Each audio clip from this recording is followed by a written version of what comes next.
Welcome back. You beat me. It was a race. So yeah, we're just adding on to the self bow making series. Number Part two. Part two. Okay. So Bob here for first timers, Jason. So if you remember from the last video, we talked about how to pick out the stave and everything about it. Okay. This one here, I had some homework to do to actually mark this thing up. So you can see, probably see the lines. Just come in closer. Okay. So what I've done here, so mine's only a 60-inch bow. I'm shorter. I've got a shorter draw length. So I've got a 60-inch bow here. And the way I've got this set up is my riser is going to be about 10 inches symmetrical, like what we talked about yesterday. Or not yesterday, but the last video. Okay. Then there's 16 inches in here, roughly, and about 9.5 inches to the knock areas. The same on both sides, okay? And I've done mine 2.5 inches. That's what Jason's initial bow was from the last time he built. You're building one now, it's only 1.5 inches, right? 1.5 inches, and it's 64 inches. 64 inches. So I went with this one, the wider one. I'm gonna try it out in this length. Your last one that you did 2 inches was also 64 inches. He's doing that because of his draw length. But I decided to go wide. That way I can maybe get a little bit more speed out of it. Okay, and yeah, so that's mine. I'm gonna experiment. We just were talking about this right before we pressed play, you know, about self bows, you know, making it yourself and all that stuff. It is about experimentation, you know, make something that will work. There's a few key things. I think Jason went through a lot of that yesterday that we need to keep, you know, work off the center line, try to make it symmetrical so where you can flip it either way once you get it to where you can put a string on it and go from there. But when it comes to width, thicknesses, length, you know, play around with that stuff. What's your target weight going to be? My target rate, 50 to 55 pounds. Okay, as you said the other day, we get down to around 52 pounds. We'll probably call it quits there. Okay, and then because these bows will actually lose the draw weight over time. Yours, the one you did last time, I lost about 5-6 pounds. Yeah, over a few year period. Yep, 2 years of using it. Of using it very heartily, right? A lot of shooting, and during a hunting situation, that bow is strung, and it's under tension for hours and hours and hours. Yeah. So yeah. Yeah, so a hunting bow takes a lot of abuse, okay? So, you know, this is gonna be my first one, probably the first of many. Going through all this, I got all these ideas in my head. Mm-hmm. You know, I do wanna make it a 58-inch bow sometime. I've got visions of making a real thin, flat, straight bow, okay? That doesn't have a riser. You know, I'm talking about just straight up and down. But that has the same width all the way up, all the way to the knock. So I got visions of all kinds of stuff. All right, but you got to do the first one first, right? That's right. You got to be successful, and then you can experiment and go from there. Yeah. So we're ready to get started. So that's what I did. Okay. I did read a few books here to try to come up with my design and take some advice from my master here and go from that. So what's my next step? So our next step is we're going to start removing material, and this is the hard work. Now, I mean, you can come in with, you know, a hatchet and start knocking this material off of it. You know, as you gain experience, you can get faster. But we're gonna do you just like I would anybody that's never done this before. We're gonna take it nice and slow. Which So- I haven't done it before, so this is. That's right. So we're gonna be using a draw knife to remove 98% of this material, and then when we start getting close, then we're going to use a farrier's rasp. This rasp has a coarse side and a fine side, and they'll remove a lot of material pretty quick. Now, when we get to the riser part of it, you know, we'll use some wood chisels, but we got a little bit till we get there. Now that's not to say that if you do decide to do something like this, and you got a bandsaw or you got some grinders, you could do that. But I think the key reason, from what I'm understanding, and I'm testing myself here, Jason. Mm-hmm. By using a draw knife, you can actually feel where this grain is going. Yeah. If you use a bandsaw, a bandsaw is going to cut the material. A draw knife follows the grain. Yeah, that's what I was trying to say. Not extremely important with hickory, but you get into some of the top bow woods, Osage orange, locust, elm. You know, it's important to follow the grain for those bows to perform the way they're intended. So we're going to teach you old school, primitive. You can have a very small budget and build bows. Yep. So you don't have to have any fancy equipment. So I mean, even if you didn't have a draw knife, if you had an axe and a knife, you know, a good field knife of some sort. So. yep. So what I've got is a piece of leather in my vise. They make bow vices. You know, they get pretty pricey. We're just using a good sturdy workbench and piece of leather here just to protect the back of our bow so we don't damage that. So I want to say on this. So in one of the books I have, it talks about primitive way of doing it, you know, trying to do it all manually. And one of the things that he used, and it wasn't the book you're thinking of.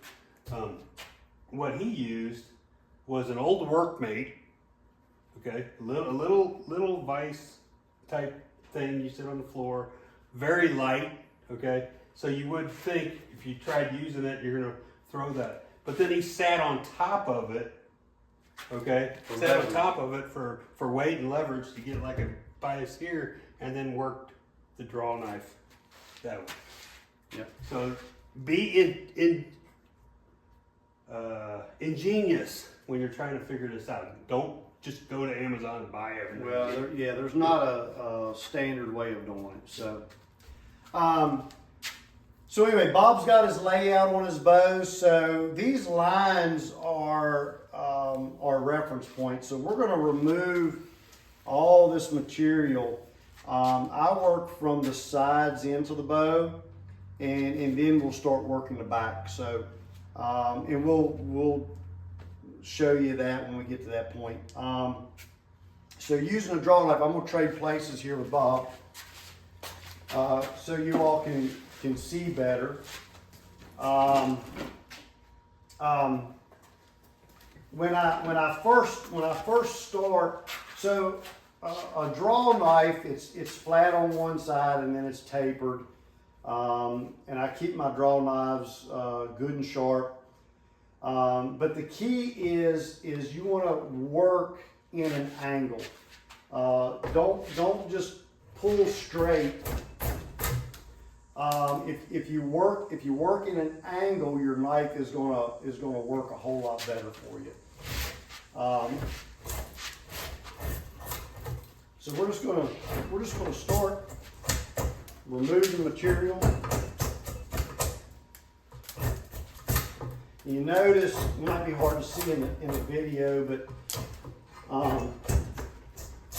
I'm keeping that knife in an angle. It just cuts a whole lot better. Another thing that you may not be able to see, maybe I ought to move the video. Stop right there a minute. Let me move this camera. I'll edit this part out. But go ahead.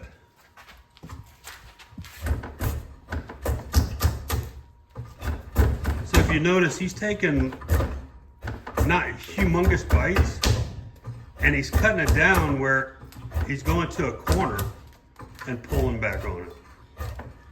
Yeah, use that knife in an angle.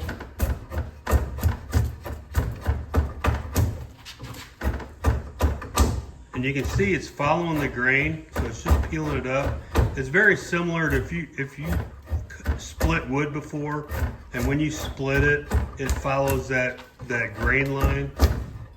You know, that's how come when you split wood, you can sometimes get them funky shaped and they're not all perfectly triangular. All right, so you can see, I don't know if you can see, but I'm down to Bob's mark here toward the knock end of the bow. So I'm already down where I need to be. So I can take some of this meaty material off. And you figure that bow's only going to be at the limb wise, it's going to be less than a 1/2 inch. And you figure that stave right there at that area is at least 2 inches thick. Yep. So I've got the knock in about where I want. So now I'm going to come up here toward the riser.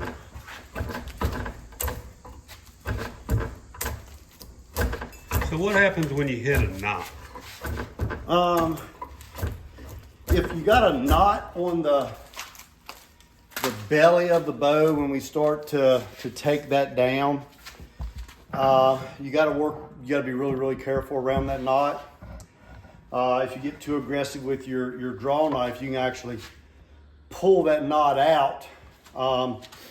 So let's say there's a knot, and we're kind of getting ahead of ourselves, but if there's a knot right here on the belly side of it, I'll work in both sides of it.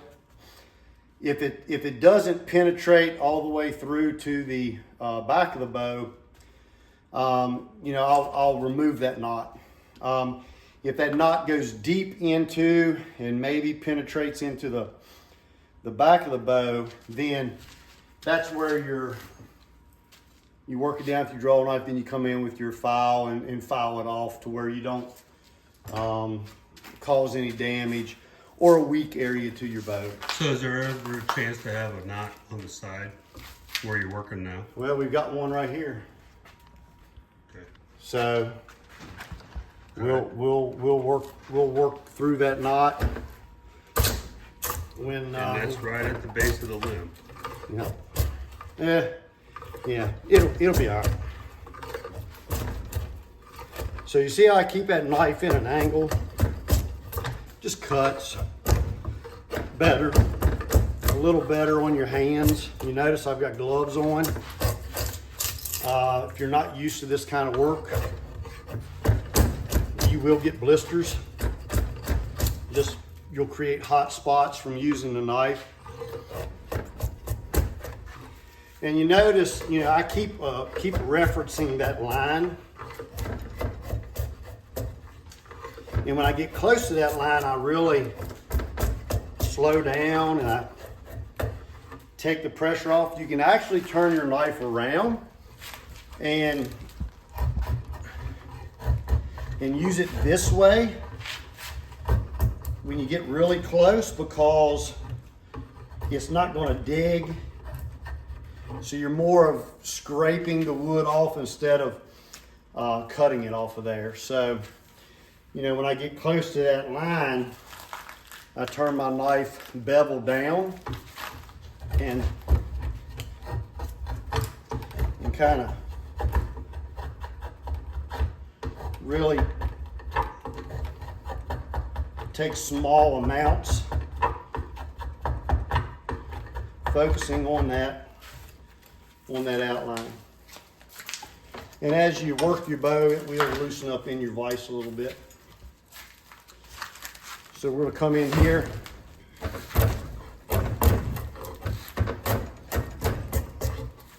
Now you notice there's two different colors of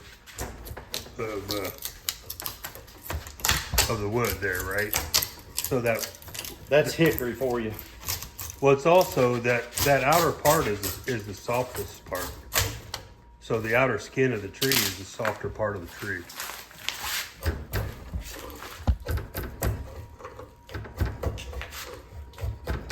So I'm going to work this down for Bob, and then I'm going to turn it over to him because Oh, this is his bow. You'll definitely have to show me at least 3 more times. Oh no.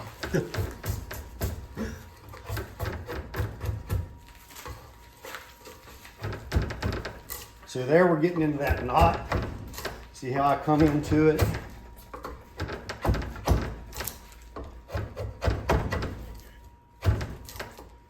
And knots are really tough. So I'll work in on both sides of it. Now, you would have never known that if you would have just bandsawed that off. Or you may not have known it, depending on your bandsaw. That's right. So that's a pretty good size knot there, but it looks like it stops here, which is still a 1/2 inch to your bow limb. So you've got plenty of. Yeah, so as long as it either stops or goes through at that same distance, Yep. it should be good. Yep. It won't even be there. That's right.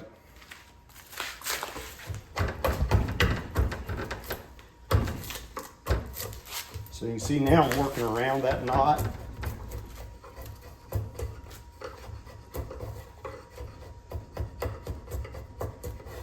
Now I'm taking real small slivers, not being nowhere near as aggressive. Back here on the belly side of it, you know, I can get pretty aggressive with it because most of that material is going to be removed.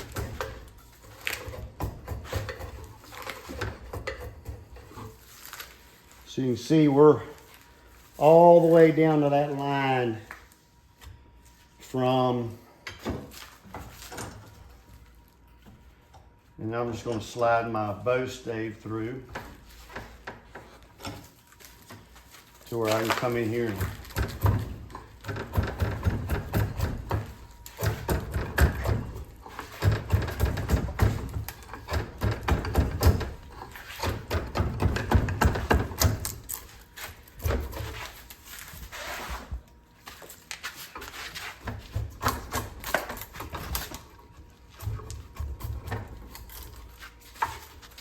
And again, we're working right around that knot, and we'll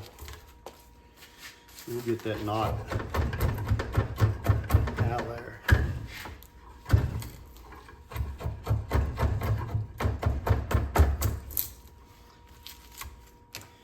And you can see how it follows the grain.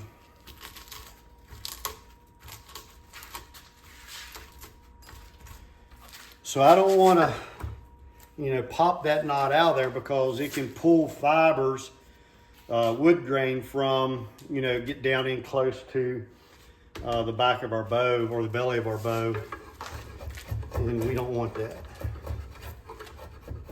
So knots, you got to be careful around.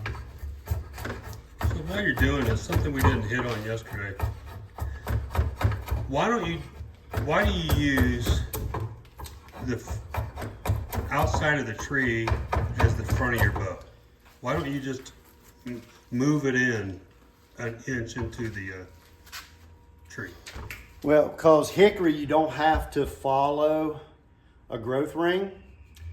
So with hickory, the back of the bow, that outer wood is very tightly intertwined, and it's less likely to break. So on hickory, you can see the growth rings are so small, so tight that it's almost impossible to follow a growth ring. And that's why we always want to use this really tight, you know, once you remove the bark and that light skin that runs between the wood and the bark. And again, you can see the growth rings are so microscopic small. Now here on an Osage, you can see the growth rings are very large. And so it's on an Osage, you want to get rid of the backing and follow a growth ring to where you got one continuous growth ring that you're working on, and that's kind of what you've got automatically with a piece of hickory. The other thing I heard with Osage, that the outer edge is extremely spongy, soft material. Yeah, so if you look at the light colored area in that Osage, that's a spongy, soft material, so that's what you want to get rid of. And you want to have what's left is the darker stuff. Yeah, the darker, which you can see on this. This is a very snaky bow that I'm working on. You're going to see that when I'm done with it, we're going to have all of this dark area, and that lighter colored spongy material is all going to be removed. So this is a good thing here. So when you're going through this, to see where them growth rings are and everything, it was referred to in one of the places that I was reading that it's kind of like a topo map. Yep. Right? So the rings, if you get too deep, that means you've just created a potential failure spot. Yep. And, Okay. and on Osage, locust, it will fail. Good. There ain't no doubt about it, it'll fail. So you want to make sure that, and that's why we're using hickory, because Yeah. this is a beginning bow.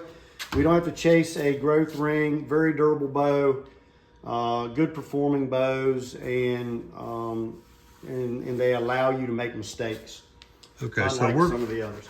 So we're going to stop the camera here and then trade places, and I'm going to give it a whirl.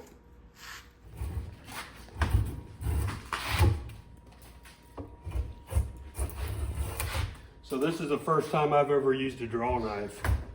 So this is where you guys can laugh while you're watching the video and say, why didn't he listen to Jason about making this go at an angle?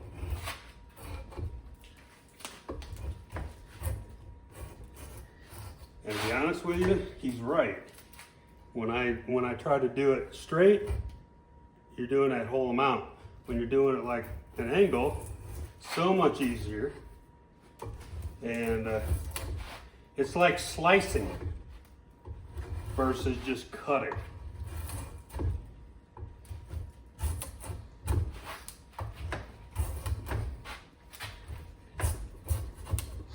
By the way, you can find draw knives online. A lot of your hardware stores that sell woodworking tools will sell draw knives, so they're not hard to come by. You can get them on Amazon, but I would try to look locally where you live to some store, some used shop, because then you might see that it's maybe, the older ones are probably made more of a harder material. At least that's what I've been told. I don't know if it's true or not. Yeah, most of your older tools are a better made, higher quality metal.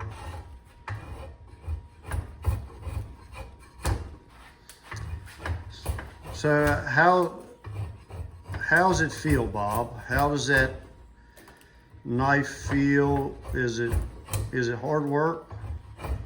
Well, it's not easy. It's not. You'll get tired. I'm already starting to feel it in my forearms. into my hands. Maybe I'm gripping too tight, I don't know.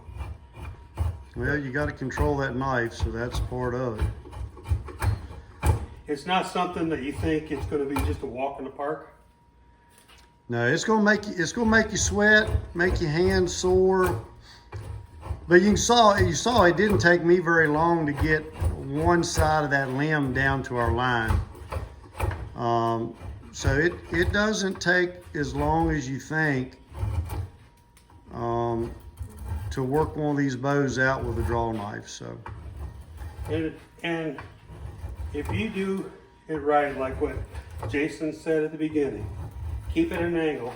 If you notice, I'm getting some really nice curls.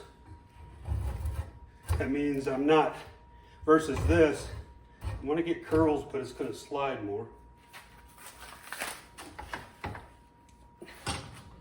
This may be a little bit too high for me.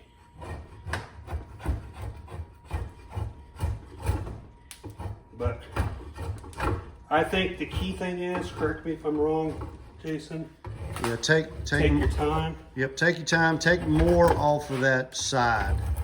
Don't go directly to your line. You want to work the whole side of that stave down,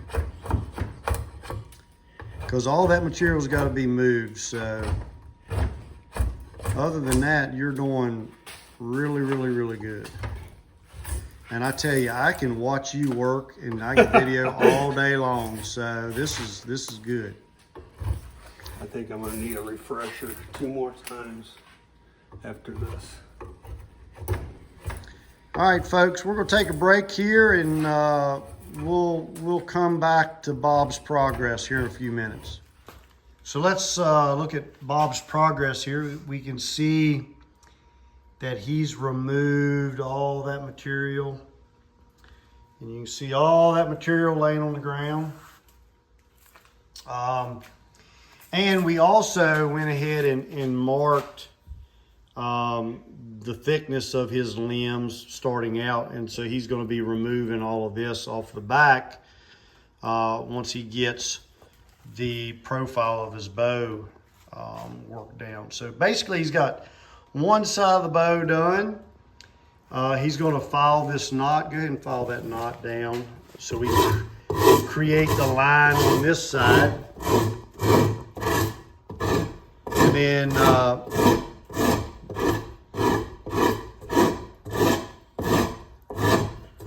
we'll flip the bow over and remove the material from the other side down to his lines. And then we'll start working on the belly of the bow and actually start making this look like a bow. So if you look over here also, I came across a couple knots on this side, but this is a good thing, now you can see it. This is going to be the limb of my bow. So everything, let's say past that white, everything in brown on this side from here up is gone. Yep. So this knot will be gone, this knot will be gone, and then you figure that knot will be gone. My edge of my bow is going to be right there at my fingernail, so all this knot will be gone. So it's going to be a nice looking bow. Nice clear wood. Yep. All right, so we'll come back to you and show you some more progress. Yeah. So here's what we're going to do. So this will be it for this part 2. Okay. When we come back with part 3, what you'll see is this all come all the way down. Okay, both sides. I have my line scribed, and I might have one side of it down to the line. Okay, but I'm going to do that as homework. But we will show you how to get the back side of that bow. Okay, so part 3 we'll be working on this back side, seeing the progress, and then working on the back side. Okay, AKA belly. Belly. There you go. Okay, and the front side is called the back. So the back and the belly. That's right. We don't want to mess with the back. The back is our strength. We don't want to have any imperfections in that. We're going to be removing all the wood off of the belly when we're tillering and all that good stuff. So, Okay, so due to moving around and trying to get decent shots for you, Jason had to take over the controls of tripod duty. So he's behind the camera. So get out in the outdoors, have a good time, take a friend if you can, subscribe, like, and send us some email comments about what you're seeing so far. Even if it's advice on what you think, doesn't mind hurting it. At 2guysintheoutdoors, all one word, @gmail.com. Okay? Have some fun. Talk to you later.